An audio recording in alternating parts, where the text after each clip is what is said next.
Founder. Yeah. So beautiful. God, thank God for sending your way. Oh, little Betty, yeah. But God's beauty. God, thank God for sending your way. Oh, you're royal, a part of God's kingdom. God, thank God for sending your way. Oh, What's up, Dayton, Ohio, and surrounding? Welcome back to the hottest podcast in the city, Be Beauty, where we are bold, Educated, ambitious, talented. Man, let's start this over. Welcome back, y'all, where we are bold, educated, ambitious, unstoppable, talented, and yielded. Where we want you to grow and glow on God's purpose, on purpose, for purpose, all 2023, y'all. How is everybody's week going? I feel like it's been a little minute. I know, I do too, but it's been good. It's been good. What about you, Mr. Parker? How your week? Eventful. I love it. You know, yours has been really eventful. Listen, real eventful. And we are so honored to have you step up on the platform with us on this Friday. And I just think it's just timely. It's God's timing. It's perfect timing with us celebrating Father's Day and then Juneteenth. And it's just so much that's going on. And who better to have than Anthony Parker, the founder of the Extraordinary Men's Mentoring and the Summer Mentoring Camp right here in Dayton, Ohio. It's the bomb, y'all. Listen, we are so excited. Well, thank you. I'm excited to be here. Thanks for having me. Absolutely. Y'all, we got a gym that's definitely in the gym city. And so we're just going to get straight into a conversation. How did this vision of mentoring our young boys and men come about? Well, I think it was a number of things that actually got to the point to where I felt like this camp needed to happen. Mhm. I've coached here in the Dayton area for almost 20 years now. Okay. And, over time, I noticed that the young men that I coached just kind of changed. Mhm. And, a lot of the young men didn't have some of the things that I felt like were essential to becoming positive young men. So it was a particular incident that happened about 5 years ago when I was coaching over at West Carrollton High School, where one of my players brought his little brother to work out with me, and he essentially, just making a long story short, when I asked him what he wanted to be, he said that he wanted to be an NBA player. So every young person usually says something like that, but when they come across me, I try to give them something a little bit different to think about.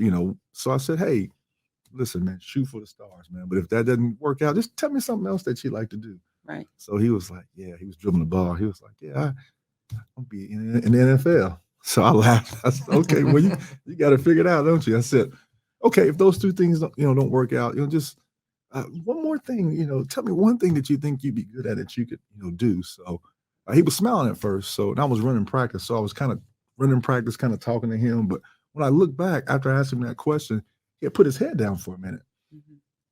This young man was at the time maybe only 10 years old. So he got quiet for a minute, and he looked up and he said, well, I guess I could sell drugs. Man. So, at that point, my focus kind of left practice, and I kind of zoomed into him and just said, no, told him obviously that, that wouldn't be a good idea. And there's so many different things that you could do to be successful as a young Black man. But I said, before I even do that, I said, let me ask you this question. I said, do you have anybody in your life personally that you know that you can look up to that's doing something positive? And he said, no, sir. Wow. So, he had his brother, but his brother wasn't, but a few years older than him at the time. So for the next couple of days, I could not shake that conversation. 2-3 days past practice, and at home I was quiet. I could not shake the fact that one of our young men in our community felt like they didn't have any other option but to make it through a sport or through the streets. To So the streets, no hope. yeah, so I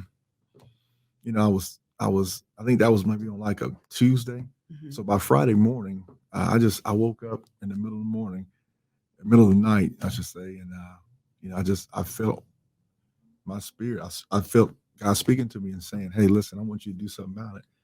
I want you to start a summer mentorship camp for African American males." Mm. So I woke up and I was just like, "What? Man, I'm doing a lot already. A camp? I don't know anything about camp, Right. So But that's God. it is. So I molded over for another day or two. Then by Sunday, my wife, she kind of was like, "Hey, what's going on?" And I told her, and when I told her, she was just like, "Hey, if you feel that strongly about it, let's do it."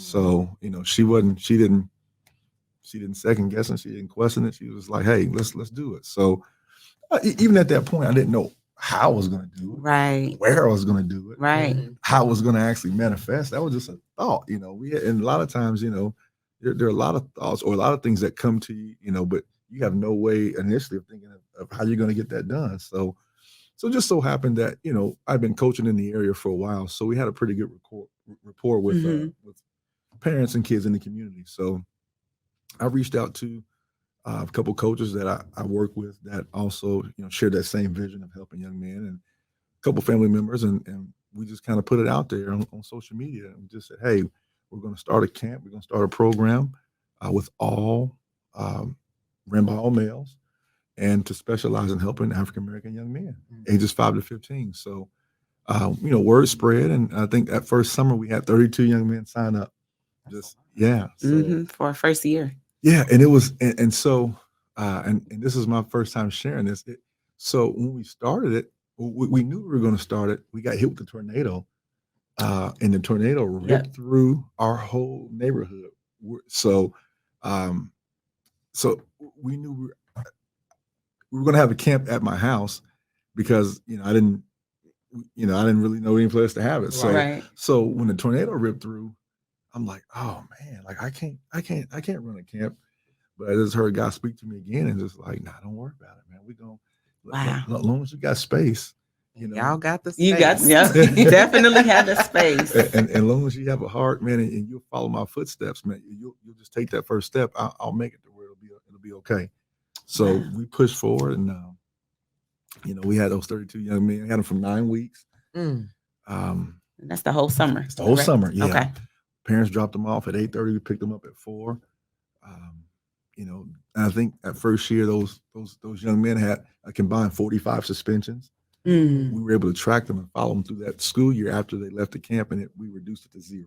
So Wow. yeah. That's such, I think one of the things that is so powerful in having met you, even I remember when Rashonda first pointed you in the direction of Be Beauty, she was like, "Look, we got to figure out who this guy is." Right.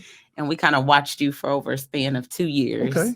Just to kind of see, like, is this something serious? Is this something that he's really doing?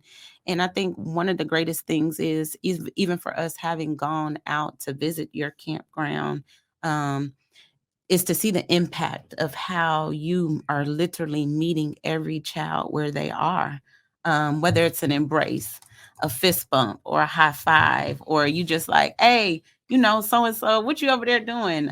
Your wife, even you talking to your daughters, and how your whole family has bought into this vision that God is giving you. And though it started with our Black boys, it is now trickling over into our Black girls. That's right. So I think just that, even a phone call conversation, to hear that you're in year 5, That's right.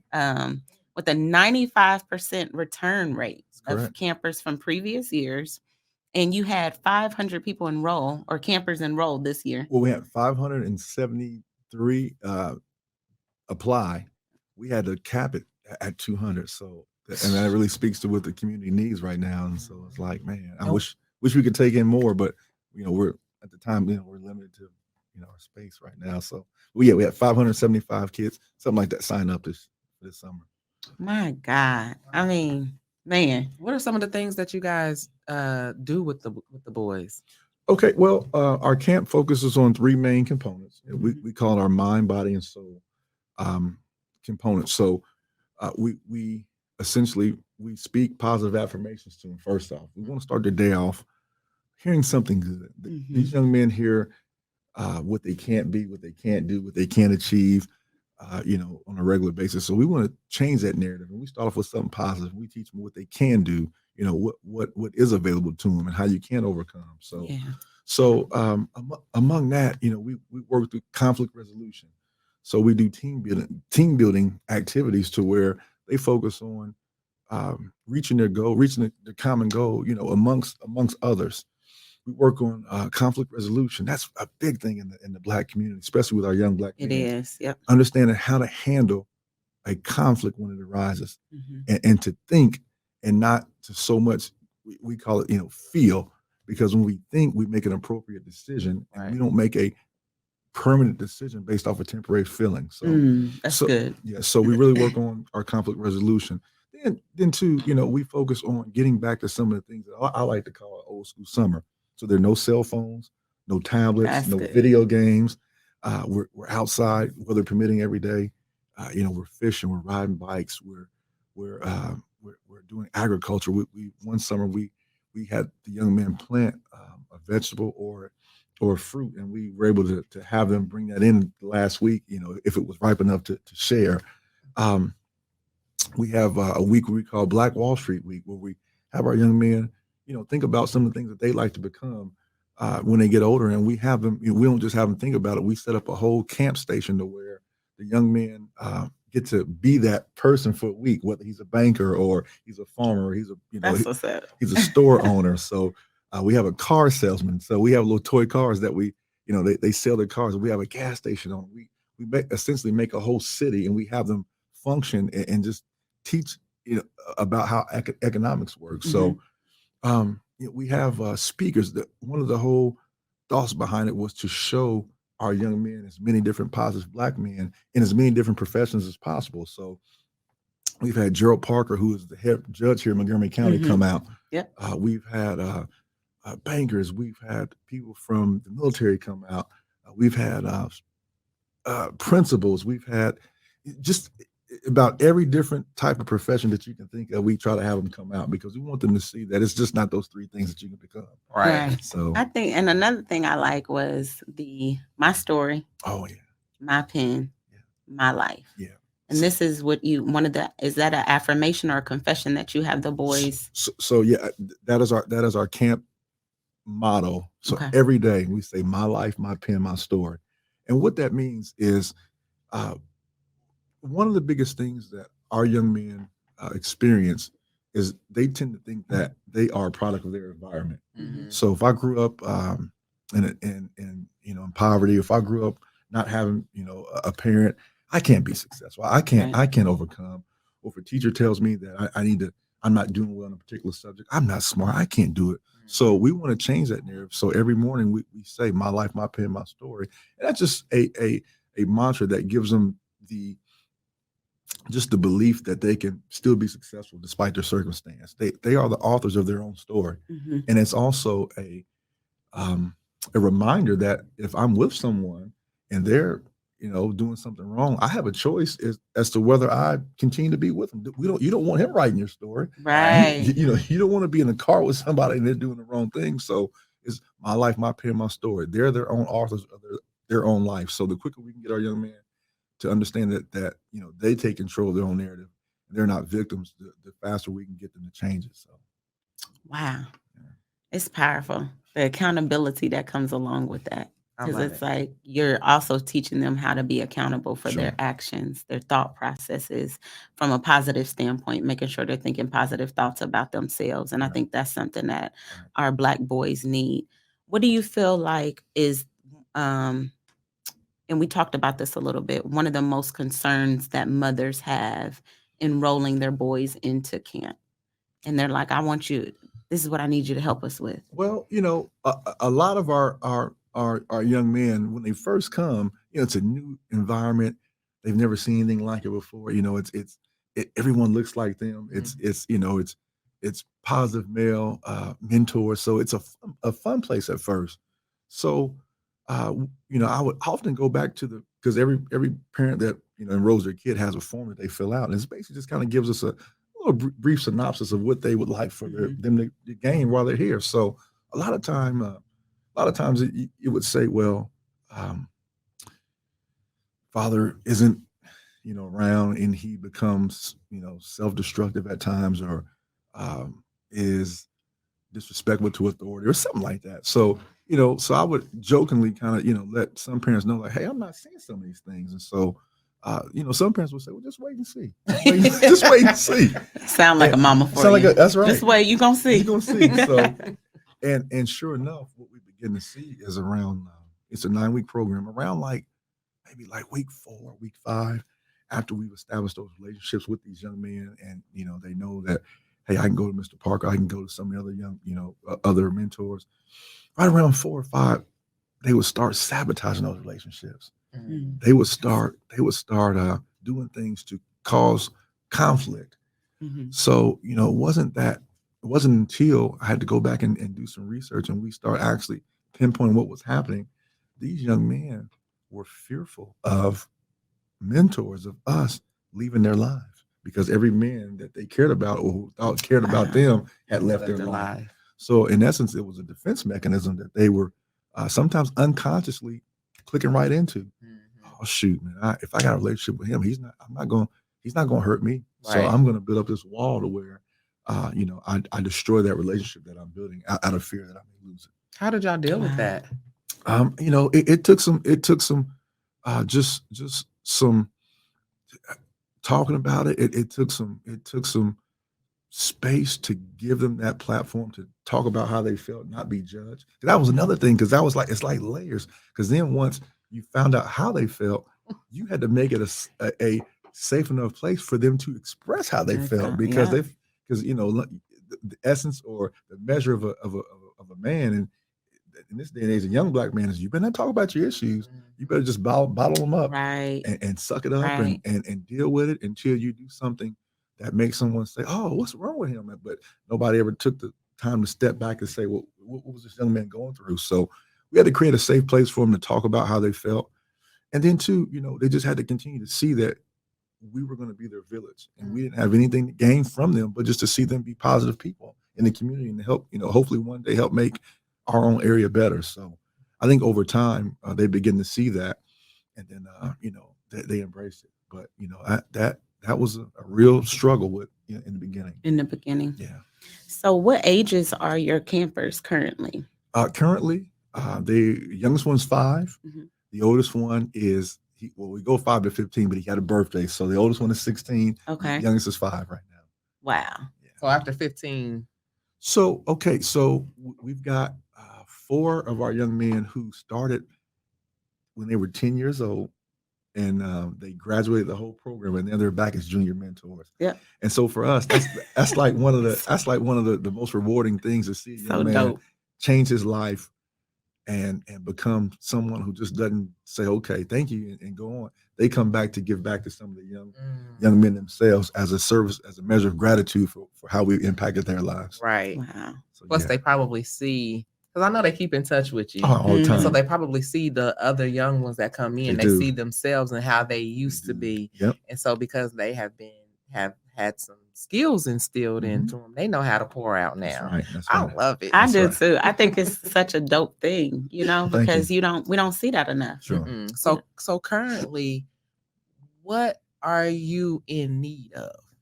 The biggest thing that we're running into right now is that we essentially we need more space. It was so funny how the whole process happened.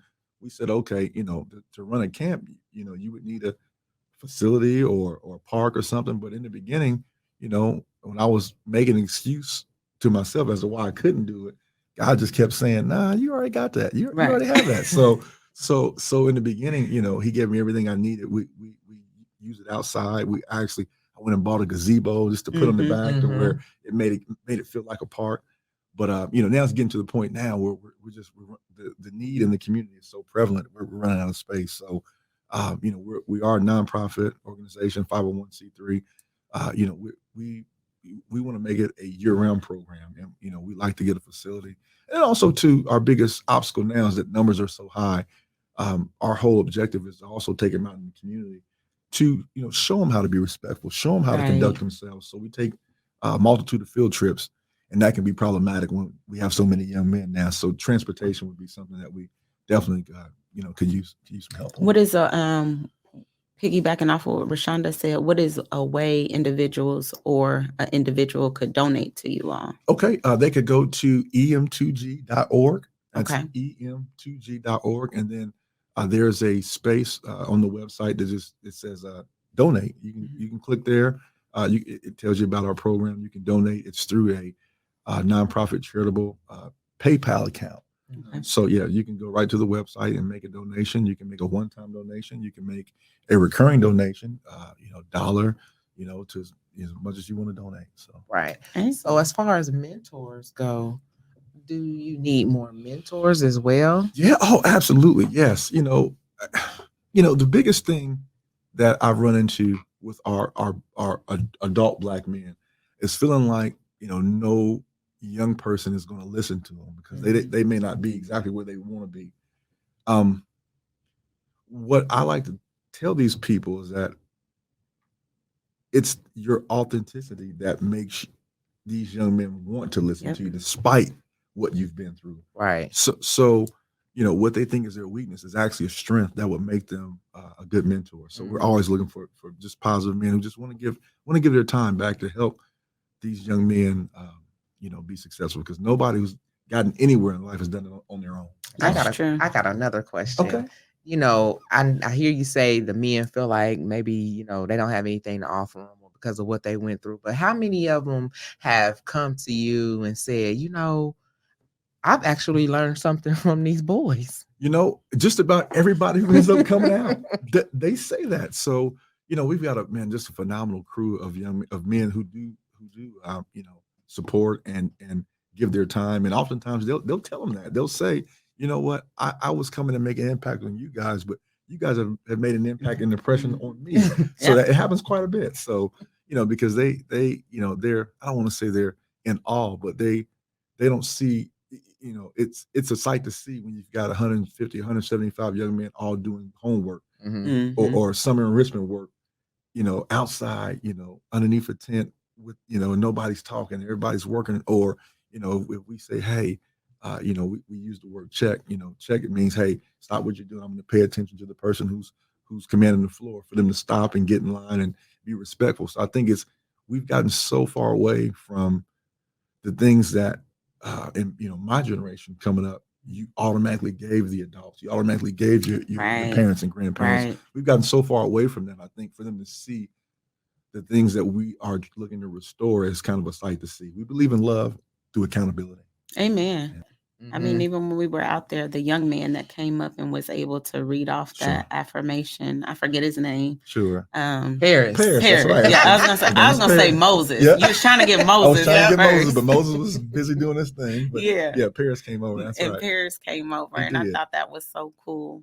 And I think it's even in our conversation, like, talk a little bit about why you started to take your campers younger, because you said initially the vision was for older men. So talk about that struggle. Okay, so I worked with juvenile courts for a time period once I got out of college, and I would often talk with the young men that were incarcerated, unfortunately, about how they could change their lives and make better choices. Those young men were around the ages of, typically, let's just say 14 to 18. There's not a whole lot you can do once somebody's already locked up.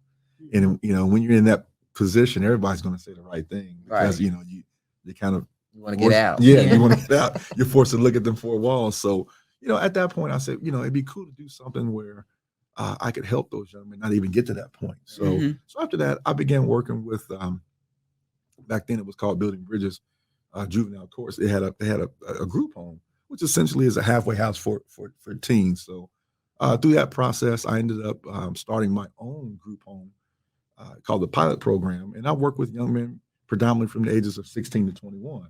So we had a lot of success and changed a lot of lives. But in that process, I saw that sometimes a young man who was 16, 17, 18, 19, 20 was a little harder to recorrect. He was a little bit more rigid in what he felt like was his way or his opportunity to live his life. So, I said, man, I'm never going to run from what God has called me to do, but I can change. I can maneuver, where I do it so that I'm a little bit more successful in the outcome. So just in working with those young men for so long, I knew that I had to step back. I had to reach back a little bit sooner to catch our young men in that more impressionable stage, those sponge years, to where we could get to them and teach them, hey, listen, you can still accomplish these things. You can still receive love from somebody who has nothing to gain from you, and you can still go out and have a great life. So yeah. I love it. So how is the camp bridging the gap from camp to home? Okay. For the mothers or the families. So we often talk about things like this week we talked about adding value to someone's life. So one of the we love Eric Thomas. He's a motivational speaker. So we listen to, we call it ET time. After lunch, we always have our ET time, and we kind of just play some some Eric Thomas, and we talk about what he's talking about, and we have them. We break it down because every group, we have 3 groups: the bigs, the middles, and littles. So obviously we have to kind of break it down to where they can understand it at their level. But we have conversations about what that means and how we can apply it. And one of the big things we talked about this week was people who add value to someone's life they'll fight to hold on to you. People who add nothing to you become expendable. Right. So that's real. So our thing was, okay, hey, tell us, and it doesn't have to be money, because you're a little guy, you may not have any money. But so our challenge to our young men was, tell us whose life you add value to. And for some, they really had to process it. They really had to think about, what do I do to add value? So some was able to say, hey, Coach Parker, my mom works 2 jobs. It's just me and her. On days I know she's tired, I make her breakfast. Aww, so those are things where, hey, I don't have any money, but I can add value to my mom's life. For some, they saw that they didn't add value, but it was okay because you're young, but it was an eye opener. Right. It was like, oh man, of course they take it to extremes. Does that mean I'm expendable to my mom? No, that means that. It doesn't. But mean it made that. them think. But it made them think. And it's like, oh, I got to do. I want to do something. Somebody said that they told their mom that she's pretty. I tell all the time that she's pretty. So, just from that aspect of just being aware, first of all, just being aware that, their parents are sacrificing for them to be able to come here. What are you doing in return to show you appreciate it? So, just hearing that, somebody's being more respectful at home from a parent, or that he's getting better grades now. He's being more attentive in school. Because it's not just the parents that reach back out; it's the principals that say, "Hey, Coach Parker, man, listen, this guy's doing a 180, man." So it always makes us feel good. So let me ask you this, because I drive the school bus. Okay, and so kids in 3rd grade, you have them already saying, I had a little boy come and apologize to me the next day when I drove the bus, and his excuse was he didn't get to take his medicine. So do you deal with children that have ADHD, and with you working with them in the capacity that you're working with them in, do you see a difference in the way they act? Oh, absolutely. So in the beginning, even just that short time frame of 5 years, we noticed that the type of kid that we were getting, it changed drastically. That in the beginning, we had more behavior kids, just kids that were maybe getting in trouble, being disrespectful, just needed guidance.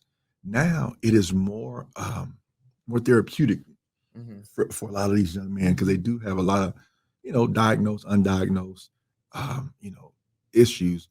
What we do, we still encourage our young men to take control of themselves. Yes. So their mantra, we talk about that, is I control my body. My body does not control me. Mhm. That's good. And that's what we teach them. So, so they say it. I think even when Lewis interviewed a couple, he was one of the young men that he interviewed. He struggled with that, and he specifically said that. So we just, kind of just empower them to say, no, hey, listen, we know that may have an adverse effect on you at times, but if you really want to, you can still control that. Yeah. So, and they do, because in the end, once they buy in, they don't want me to feel like that they're not trying. So yeah. So there are some young men that unfortunately that it's tough, but there are some young men to where it's manageable, to where if they want to, that they can make that change. So Yeah, and that's what I was trying to tell the young man. Like, you still have a choice, because you know the difference between right and wrong. absolutely. So it's the medication is not making you do the wrong thing. That is a choice all of your own. Absolutely. So I was just like, man, I wonder how they are doing with that in the camp, because I mean they're diagnosing the kids with that. They are. Like candy. They are. And I don't know, I should have pointed out to you guys when you were out there, right in the middle of the fence line, there's a tree. I don't know if it's where the shade was. Yeah. So I think we walked through it. We sure did. So there's a tree right there, and if you notice, the fence separates, and the tree's right in the middle, and the fence picks back up.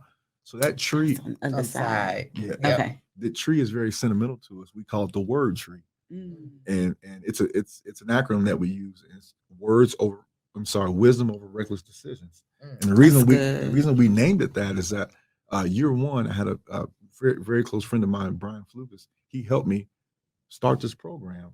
He unfortunately is not with us anymore. His favorite line was, he would say word.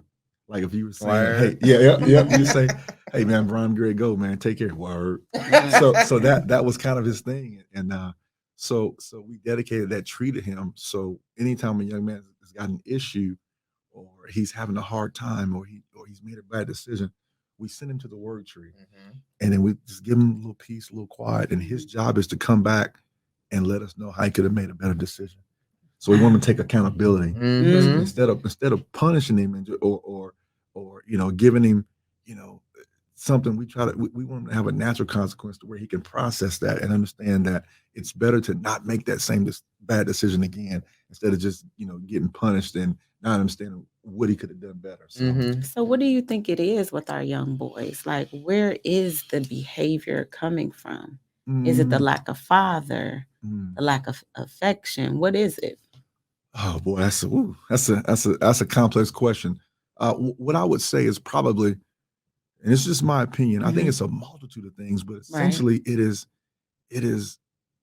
the belief in oneself that they can be something, for one. It's two, being humble enough to understand that I have to learn something from another man. When you don't have a man in the house, or sometimes you do, we still have to humble ourselves to learn to be better men. Like, I'm blessed enough to have my father in my life, and also too, I had both grandfathers. So there were a multitude of things that I learned. Right. I use an example. So a lot of young men are fearful of learning because they don't want to feel like that they don't know in the first place. So if granddad said, hey man, go get me that 3/8 socket, and I went and got a screwdriver, if my grandfather was, maybe someone different, and he would chastise me for getting the wrong socket. Well, now I don't experience that again. Right. So I'm gonna act like I know everything. Right. I'm gonna act like I already know. So now you have these young men turning into men who act like they know everything, but really don't know. They don't know, because they haven't been taught. Right. Their mothers love them, the way that they're going to love them. But as far as becoming men, they are wearing this bravado of having to appear tough and know everything, and then it makes it to where they don't want to listen to anybody else. So it's their identity, ultimately. Well, part of it. It is, and social media and it makes music. It makes it it makes it very, very, it makes what's not real seem real to them. So we were teasing the kid. Man, he thought because of the video LeBron James did a 720 dunk. He thought it was real. You know, it was a commercial. It was a McDonald's commercial. We had to break like, no, that's not real. But you know, if it happens on social media and they're like, it's real. So I would say, you know, in this day and age, their biggest influence is social media. That's why at our camp they turn their phones in or they leave them at home. This is a no social media, no electronic device camp. So, you know, so at that point they begin to tune in and listen because, you know, otherwise it's, you know, I'm just gonna be sitting there. Yeah. So, you know, I would say social media is their biggest battle. Yeah. Wow. So how is it with the schools? You said you all follow them throughout. And how many schools are you all currently in or tracking your boys through? Man. Trotwood schools, Dayton Public Schools, Northmont, West Carrollton, Oakwood. Wow. Yeah, we've got a young man from Oakwood, Centerville. So hold on, people driving to y'all now. Yeah, they coming out the way. Springfield. Wow. Springfield. So we've got young men at Beaver Creek. So it's not just a camp that's, you know, just for local. You know, because there are people that live in those areas that can't get that in their area, and as a matter of fact, need that. And sir. So we spread out quite a bit over the whole Montgomery County area. So that's awesome. In the next, let's say, just 3 years, we're not gonna go 5. Where do you foresee the camp going, or where would you like to see the camp go? In which direction? That's a really good question. I feel like some kind of year-round model, I think, is needed at this point. You know, and what we're finding out is that it isn't about the most elaborate facility, the most elaborate location. It is simply about the people who are attached to it, willing to do the work of God, and really making a difference and building relationships. So I love it. So, you know, from that aspect, you know, my thought process was that I wanted to show the need and take on as much as I could before I asked for help. And now we've gotten to that point. So, you know, hopefully, I'm just going to put it out there. Hopefully we can secure a facility in the next 3 years, you know, for boys and girls.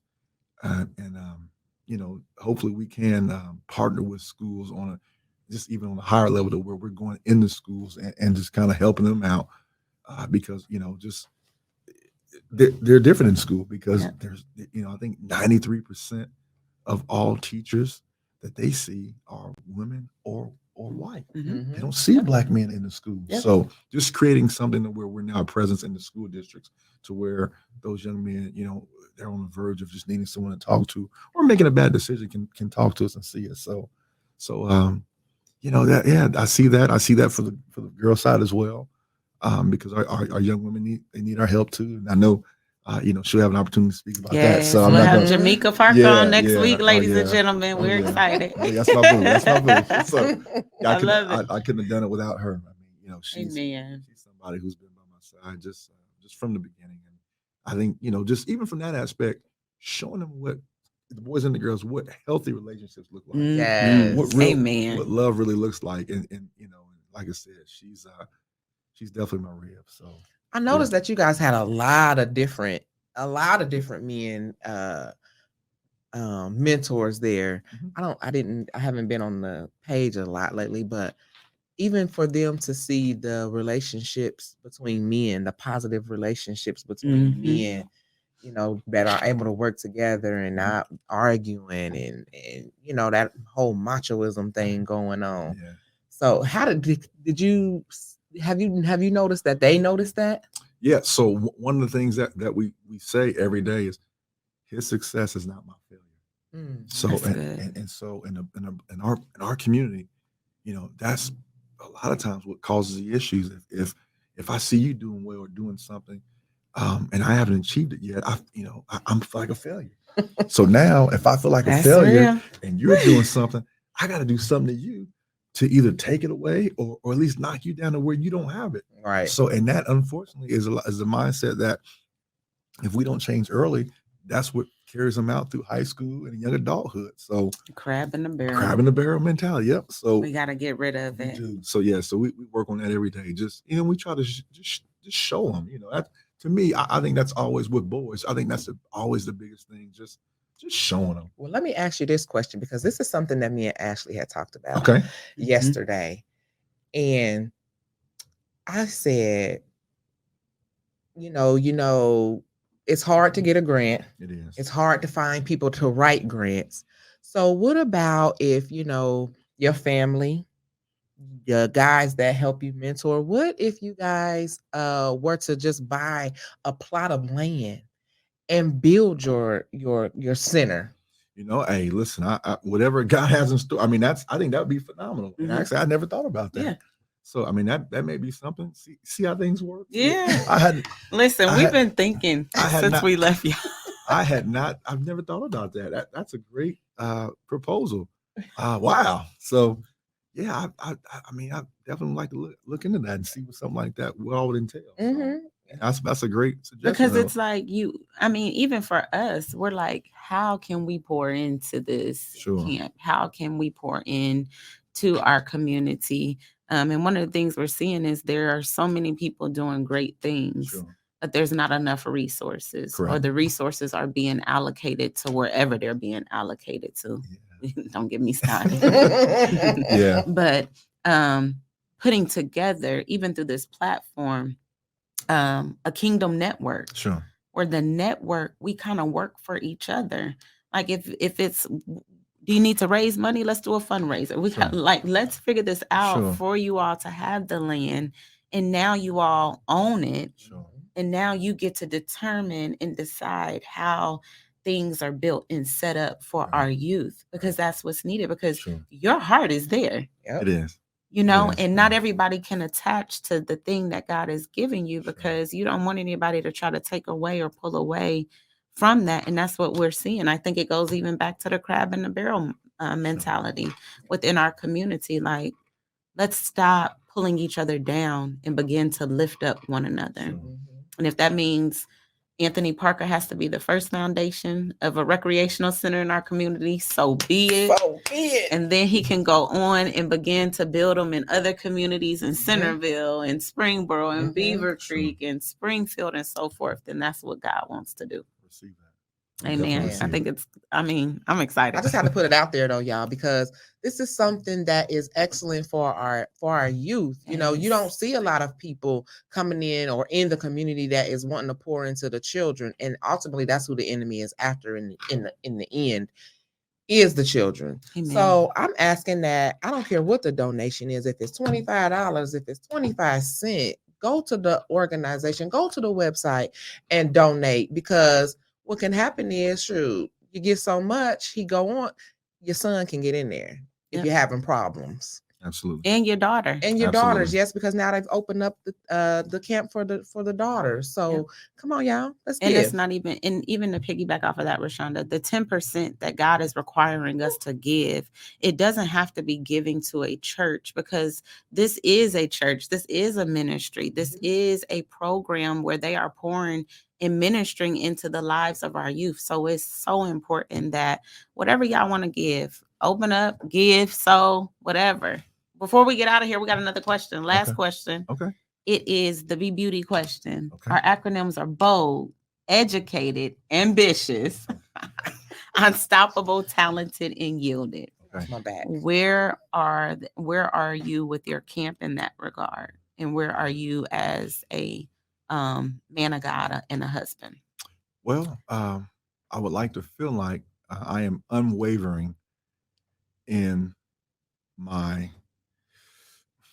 what's been called on me to do, my morals, my integrity, and my mission. So I think, when I hear bold, I feel like, somebody's willing to stand the ground, who's willing to go right when everyone's going left, because left is easy. I feel, from that perspective, I want to hear job well done one day. So, from that perspective, I feel like all those things apply, because I'm willing, even if we don't get a donation, transformation. It's not going to stop what I'm going to try to do. Amen. So from that perspective, I definitely feel like those acronyms, which are phenomenal, by the way. Amen. Phenomenal. I think. Hopefully, I feel like it applies, and hopefully, it shows in my work. Shows it does in my life. We feel like you got all of the acronyms. Yep. You're bold. You're educated. You've been doing this for a while, so you're educated in the children and what it's taken to run this camp. You're unstoppable. You're ambitious. That. I appreciate that. Faith is ambitious. Yes. Talented. Definitely appreciate that. And yielded, because you yielded to what it is that God told you to do. Absolutely. Amen. And you'll continue to yield to what God is telling you to do. So before we get out of here, how can people get in contact with you, Mr. Parker? Well, the easiest way is, once again, go to the Extraordinary Men Mentorship website. It's em2g.org. Okay. You can shoot us an email. You can register your young man or daughter. You can learn more about the programs that we have. You can check us out on Facebook, Extraordinary Men Mentorship on Facebook. And or you can even go to my website, go to my page on Facebook. It's under Anthony Parker. So Okay. And you can reach me on Facebook. I'm Rashonda Young. And on Instagram, I am Miss Divine 34. And I am your host, Lady A. McGuire, on Instagram, Ashley McGuire on Facebook. Now go be bold, educated, ambitious, unstoppable, talented, and yielded. And we out.